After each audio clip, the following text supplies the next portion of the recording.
Welcome parents, athletes, and coaches to the Parisi Speed School monthly newsletter with my son Dan. Today we're going to talk about rudimentary jumps and plyometrics and ground reaction force and how to absorb the ground.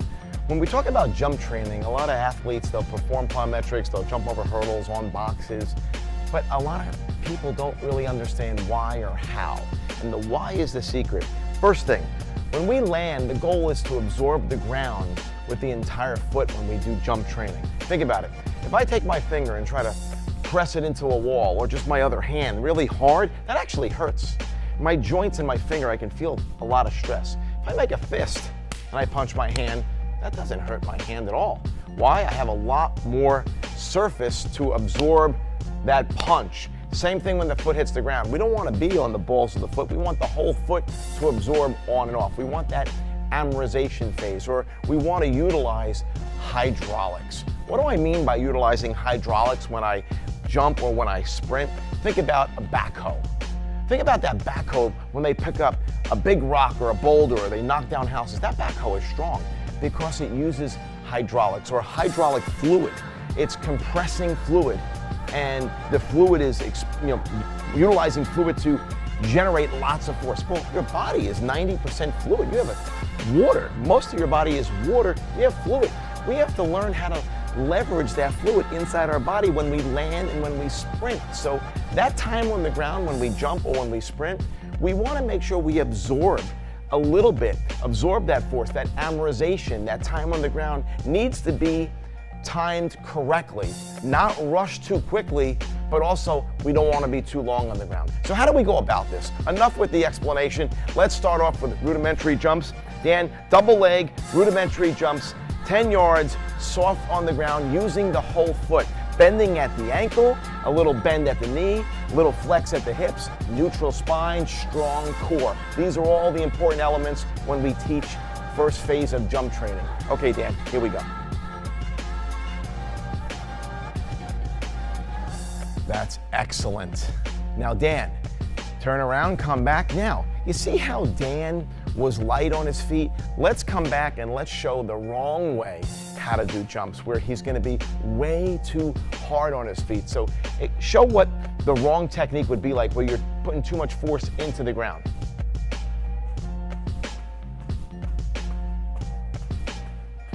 Okay. Now, you might not notice a big difference in that, but when Dan was doing the jumps, he was actually trying to put big force into the ground, opposed to absorbing that ground and coming off. A little absorption and come off. Think about when a cat sprints. If any of you have cats or seen a cat run, do they make a lot of noise when they climb up on the couch or when they sprint across the room? No, the cat, when they run, they're soft, their paws, they come, they absorb the ground lightly and they explode off the ground. That's what we want to do. So Dan, one more time, rudimentary jumps, soft and light. Yes. Good. Now, we're going to progress this. Let's go into single leg rudimentary jumps. He's nice and light, absorbing the ground. Not trying to be too fast. So what we're doing with these rudimentary jumps, we're preparing the athlete for jump training.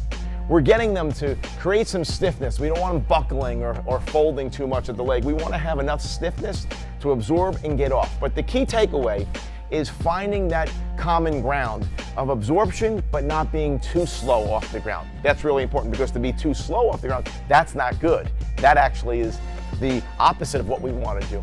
Then we're going to progress to hurdle jumps. A little bit more of a challenge. This is obviously a couple inches below Dan's knee height. We're going to come off the ground. Now we're displacing the center of mass. Now the hips are going to come high off the ground. He's going to put more force into the ground, but same principle. Utilize hydraulics, absorb that ground, don't make a lot of noise. That's how you can coach this. You can look at the athlete, or really important, listen to the athlete, make sure the noise is as low as possible, and that's a great coaching cue. When I coach my athletes, I say to them, make as little noise as possible when you do your jumps. So use your whole foot to absorb, be light on your feet, but at the same time, be quick. So use the whole foot, light, absorb, and get quick off the ground. Okay, Dan, on and off quickly, displace those hips, and then break down into that deceleration position at the end. And at each jump, we're really thinking about bending at the ankle, the knee, the hip, This is a big shock absorber. My ankle, knee, hip, we're absorbing it off, bending in all three joints, pop, pop, right off that ground. Here we go, Dan.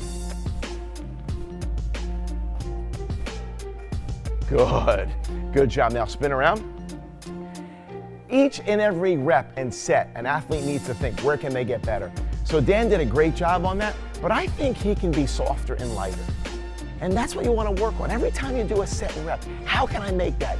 Every set, every rep of every set, look for perfection. Fine tune it. Here we go, Dan. One more time. Now get lighter, a little bit more absorption, and then come off that ground. Good. Now you can see Dan was a little bit longer on the ground. He absorbed a little bit better. That's okay from a training effect. You know, he's a little bit longer on the ground. The next set, he's going to work to be just as light, but then to be faster off the ground. So the combination of being light and fast, it's easy to go through this and be really soft and slow off the ground, but then we have to gradually enhance our ability to be light, make very little noise, but be quick. You do that, you practice that, you rehearse that, and continue to train that nervous system, you will absolutely improve your explosive power off the ground and ultimately run a whole lot faster. Dan, great job, awesome work. We'll see you next month.